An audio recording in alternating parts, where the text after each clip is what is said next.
Hi everyone, welcome along to the first video of the new year, and this one concerns leaks around the home. We often get them, don't we? Could be WCs, taps, anywhere, leaks anywhere. We get them, we find them popping up all the time. Well, here's some of the most popular ones and how to fix them. Enjoy.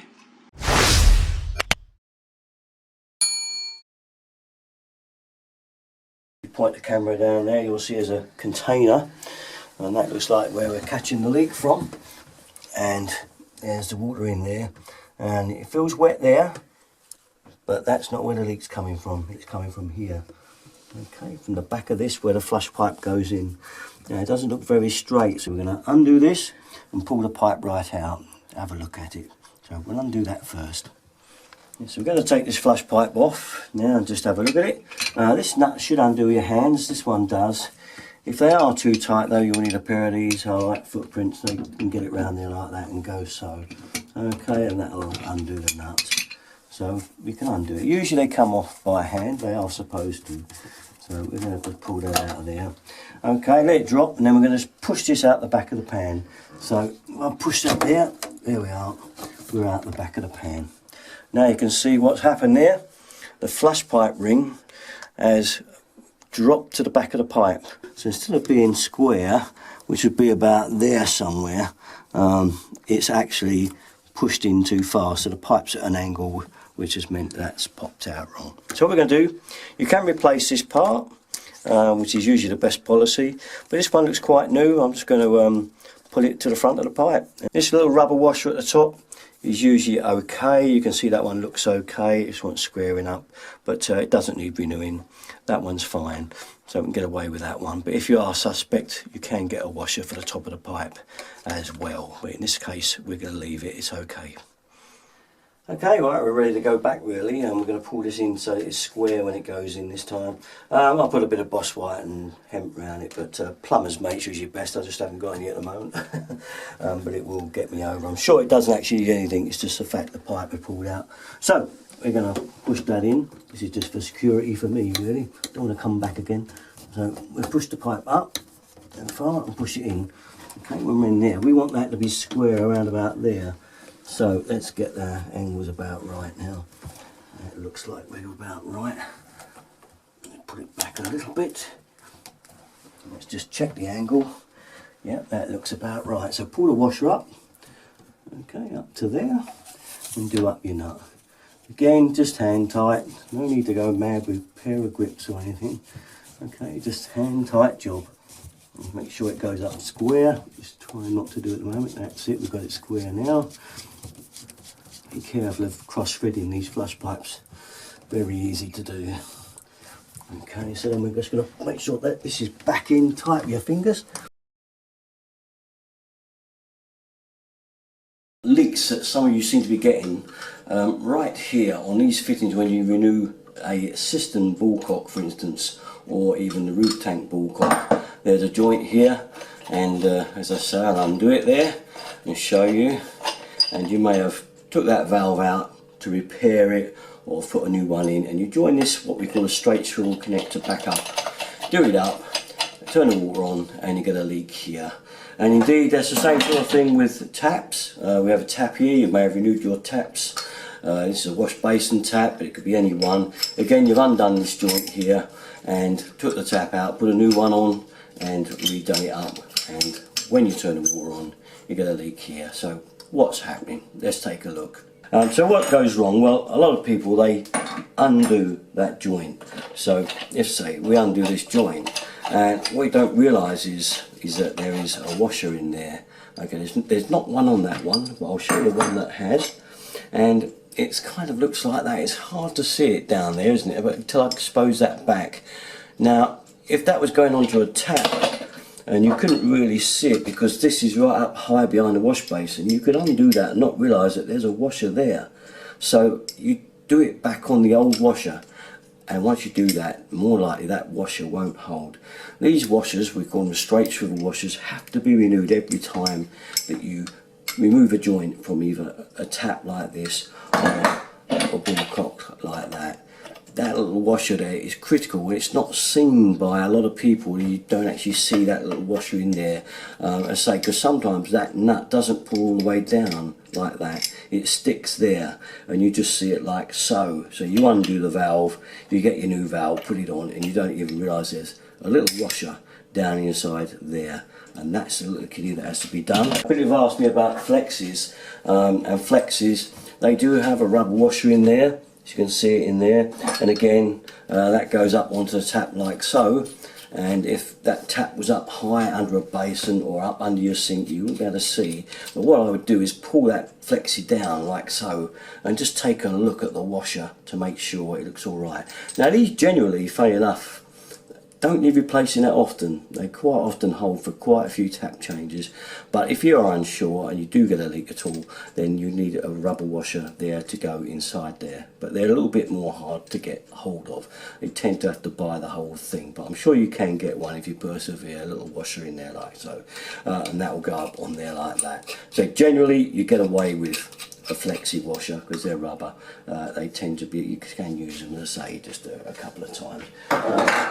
The other last thing, very important, if you've got a plastic ball cock like this one, a lot of you've got bottom entries, cisterns, and that would be inside the cistern of course, and the nut goes on the bottom there. Another popular thing that happens quite often is that it's cross-threaded.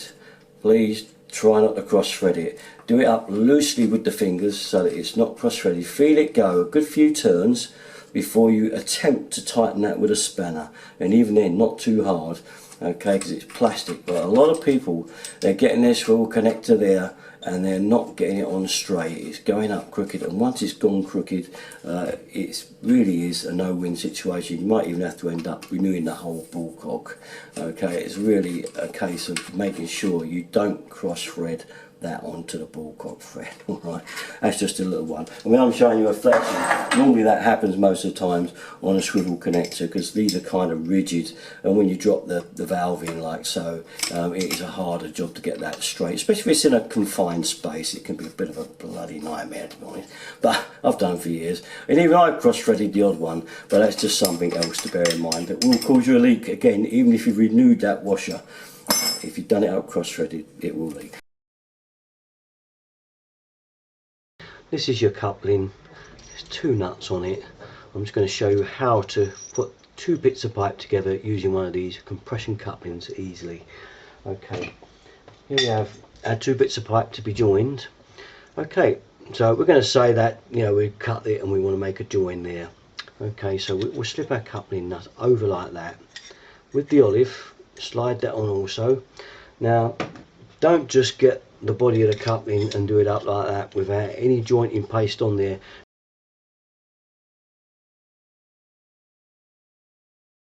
Stuff called Boss White, and wipe it around your pipe like so, just in front of the pipe there. Okay, now if you can see that there, just in front of the pipe, we'll wipe that on in front of the pipe there like that.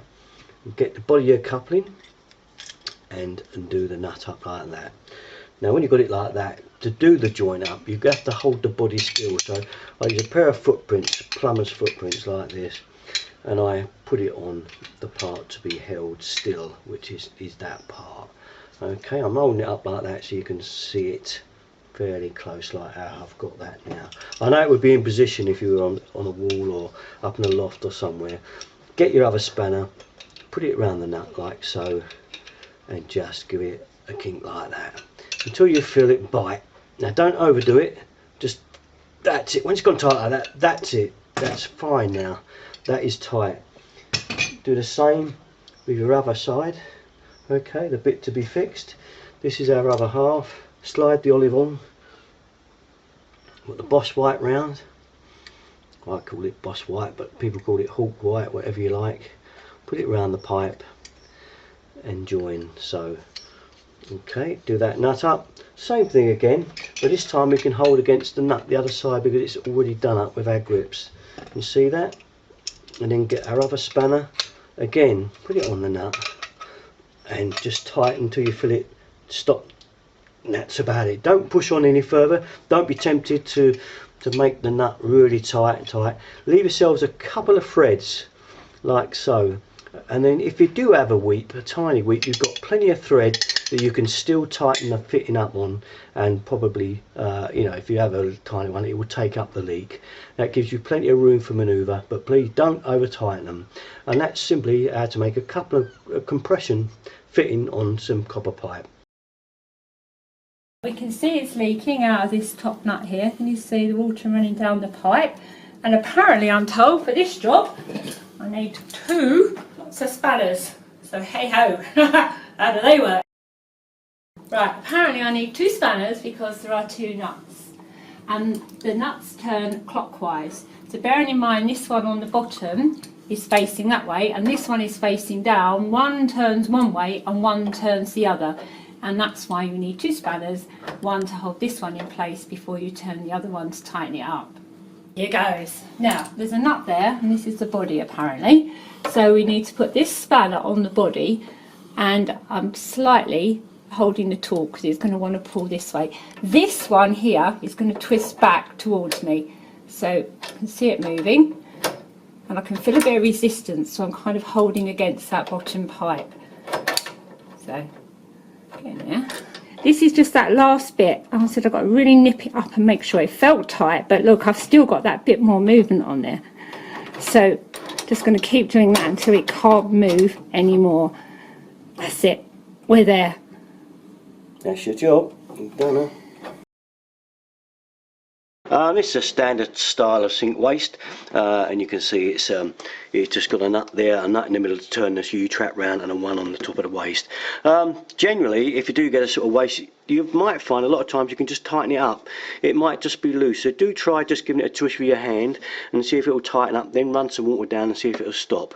If that's not the case, then we'll take it off. Now, if it is a bit stiff, you might need a pair of these footprints, if it is a bit stiff, just to crack the nut, because a lot of plumbers do go a bit mad and tighten them a bit too far. So I'm assuming you've cracked it, and it will undo by hand. So just undo the top nut and undo the back one. This is also good if your sink waste is blocked anyway and you want to clear it out, and you know, make sure you've got a nice clean trap, and take the whole thing away like so. Keep it tilted, and then none of the water will come out, and have a bowl handy like so, so you can tip the water in. Okay, that's all you've got to do. Now, as you look at your trap, you'll see that there is a washer inside there. You see that? Now, generally, all you've got to do is replace that washer. A lot of times that is the problem. Take the washer off, renew it, and put another one back on. There is also a washer on the back there, on this nut, you can see it there, and that again you can renew. Or there is another way, which is just to put some PTFE around the front end of the pipe there, wrap it right round tight and put it back on and do it up, and that again will also do your waste for you. Now, the other thing that can often leak is this part here. This is the bit that screws right through, and it's fairly easy to do again. You can buy the part in a whole piece if you want. It's very cheap. It's a sink waste. It's the part that screws through. It comes in a little packet. It's not very expensive. And to undo that, literally, you just need a screwdriver there. Just undo that screw there. Okay, the top will come off, and just replace the whole part. I think it's the best bet, rather than messing about with a washer in there and the one underneath. I'm not going to take mine off, because once you take these off, and I haven't got one to replace it with at the moment, but if I do, it probably leak if I try to fit that back, you know, without being renewed really, once you've taken it out. There is another way. If you didn't have one spare and it was leaking from here, you can take it out and just put some plumber's mate under there and screw it back down. It will probably hold, but so I'm not going to take that out today. I'm just showing you basically how to do the waste. Now, there is another little washer in here that sometimes leaks as well. I think I've got that on the camera there, and that's this nut here. Again, if we can undo this one, and you'll see again that there is a washer in there as well. You can see it down there. Okay, there's a washer in there, and again you can renew that one. And while you're at it, clean the trap out. If it's any mucky like that, give it a wash out, because you've a good chance to clean it out. Replace that washer and put it back. and basically once we get it back we should all be back in trim. You can start these up and get them started. Yeah, let's get around. I'm right-handed. And we're getting started back on. And once you've renewed those washers, again, you know, this one pops off. I'll just show you. There's the top washer there. And you see it there, and it does just ping off. You can just take it away. There's a little groove in there for it, as you can see. There's a groove there for the washer to sit. So basically, I don't need a new one on this. It's quite modern, but you can get these from a plumbing shop. Yours is gone, and you can put it on there. Another little trick: if you don't want to, if you haven't got a washer and you've got some PTFE or some plumber's hemp, you can wind that around and boss white it if you haven't got any of the washers. But it is always best to get the best, you know, to get the proper thing in my book. Okay, and other than that, now I'll just show you how to put it back. Okay, here's our thing. I'm doing this all one-handed because I'm holding the camera with this hand, but just slide your trap back on that end there. Okay, leave this nut loose in the middle. You might have a double nutted trap, but don't worry about it. Just leave them loose for now until you get this started and back in the right position. Get your trap back on there, okay, and get it started with your hand on there. Okay, don't do it up too tight. These things are meant only to be hand tight, really, but a lot of plumbers go berserk, and you know, they put grips on them which isn't really the right thing. Get it started, get your nut going. I'm having trouble simply because I can't hold it with my other hand because I'm holding the camera. Get it started and get that one done. All you got to do now is nip it up nice and tight with your hand. Okay, give it a good, you know, just nice like that, and the same with the back one. Give it a good, just a good twist like that, and that'll do you, and that will be it. And that should be the job done. If there are any tiny whips, still a fraction, you can use grips like this, just give it a final, you know, half a turn like that, but you shouldn't need to. Okay, shouldn't need them. And that simply is about it. This is fairly new installation, and you can see the joint on the back of the pan there, and quite often you get a leak here. You can get a leak on the back of this joint. Now if you've got a closed couple pan, flush it and just check it's not coming from the top here, because if it is there and coming from that joint up there, then all you've got to do is turn the water off, unbolt the cistern, unscrew it from the back of the wall and lift it away. And when you lift it away, you'll find that there's a round bungee in there, and literally just renew that bungee with a new one from your plumber's merchants and put it back, and it should do the job for you. But quite often, you know, this isn't the case. Quite often what it is this multi-quick joint, they call them, this joint here that I showed you. Now this one's a specific type of mine, it's one of the long flexible ones, but quite often this is the one that most people have. And there's your soil pipe. I mean, I've cut this one off some time ago. There would be your soil pipe, and this would be the multi-quick joint that's pumped into it. Normally it doesn't leak out of here. Normally it leaks around this rubber here. Now obviously the ultimate answer is to take the toilet pan right out and renew this whole multi-wick joint, push a new one in and put it back. But obviously that is quite a lengthy job, and quite a, sort of, if you're not ready for it, it's a bit of a horrible job to do. So trying to find a way around that. Quite often it's this rubber that's gone, so even if you just got you by for a while, this is the stuff. Good old plumber's mate. So that's in the joint like that with your pan going in it. Just pull the rubber back and force the plumber's mate in all the way round, mainly around the bottom of the joint because that's where most pressure will be, but see if you can force it round all the way. Not too much because you don't want it to go, it'll only get washed away if it goes right inside the joint, and get it right around the joint, and quite often that does do the job for you, even if it is a bit only temporary, until such time it gets bad again. You may want to renew it. It's a good let out. Today I'm going to show you how to bend a copper tube like this, get a nice little set in it. That's just one of the bends we're going to do. Now before you do that, you're going to need one of these. This is a pipe bender. Now you can get a spring, put it inside and bend, but very unreliable, often creases the copper tube. So if you're in for a lot of plumbing, you do a fair little bit, you will need one of these. So first of all, show you how to do the humble set like this, where you want to come down the wall and get round something. So I'll show you how to do this one first. So we have our former and our bender. and we put our pipe in the bender like so. You might have it marked out where you want to set when you're doing it, but for this instance obviously I'm just showing you a set, but you may have your set marked out. Depending on the angle of the set you want, this first bend is very important. It kind of shows you how much set you're going to be getting it there. You know, we don't want too much set. I don't like too much bend in mine, but obviously you can make them as sharp a set as you like. For this one, I'm just going to show you this one, how to set this one. Pull your pipe out. Okay, now we're going to do the set. I always do it this way because you can get the set still as long as you want and as short as you want. So invariably always put the bent part, the short part, up that end. Okay, put it in your former and slide it in so it bites like so.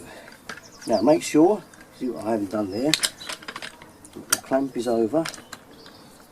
Okay, that's it there.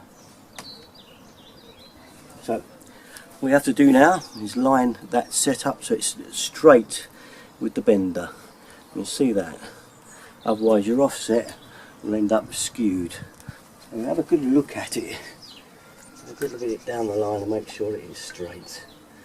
Okay, when you're happy it is, then you're ready to do the bend. So here we go, a little bit at a time. Just make sure, keep checking the set is right. Okay.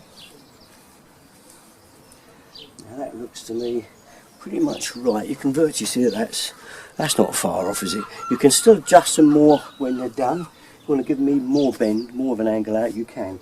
But don't forget, if you give it too much, you can't take it back. You get less.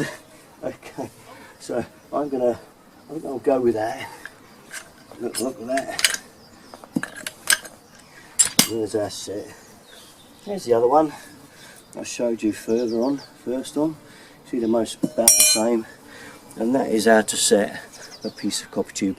Now what about those horrible angle sets that have got to go over and back round? Well, let's have a look at those, shall we? So what we're saying here, we have a piece of pipe going along the wall and we've got a piece of pipe coming down the wall. We want this to go round it and back to the wall so it carries on like so, but obviously it's got to be bent out and around and back down the wall. That's a tricky one, but I'll show you how to do that one. Okay, so first off, pipe in the bender, former over, clamp over I should say, former in. Now you'll have it marked probably where you want that to bend, your first bend. Obviously I'm just doing you a show sort of thing. So do a bend, the amount of angle that you want it to go round, whatever the obstacle is. Okay, you'll have had that worked out. But if you're not sure, just do a slow one. You don't have to go too mad. And then put it back in. And as I showed you before, put it back in. I like it in a short way. Let's get it the right way out. And a second bend.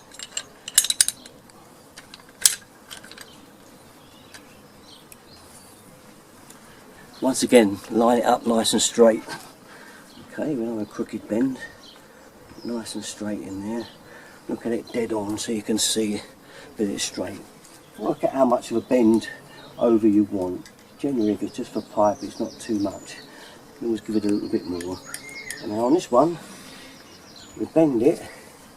We get it to match our bend first. See it? And you can see how much that's going to go over.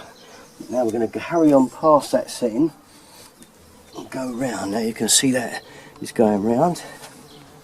Okay, and then take it out. So it's kind of like over bent. It's kind of like so. See that? You can see how that's got to come down the wall and then kick out. So I can see, looking at that, judging by that, you probably just want to touch more on that first bend, or second bend I should say. Now let's just put it in, give it a little bit more. You can see now it's looking like that. Okay, so now you've got to work out that where the bend's going to be. This is where you get your pencil and make a mark. So here we are. Now you can see there's roughly the dent of the bend. Look, you can see it there.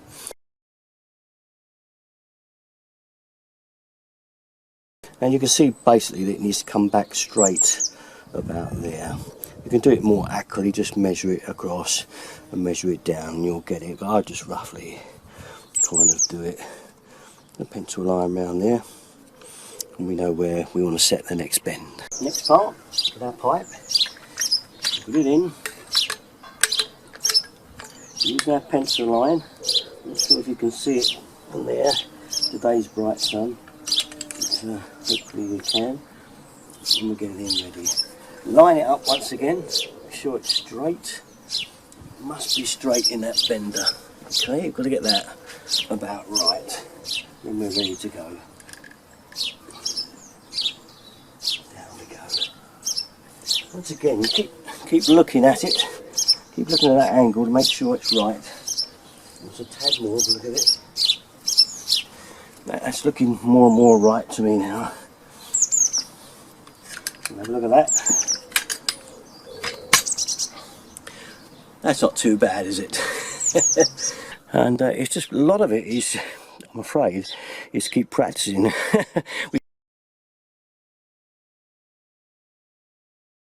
It does have marks on it for exactly 90 degrees. So when it's reached that point, you know you have reached 90 degrees on the bend. That's the 3/4 pipe bender. That's the 15mm one.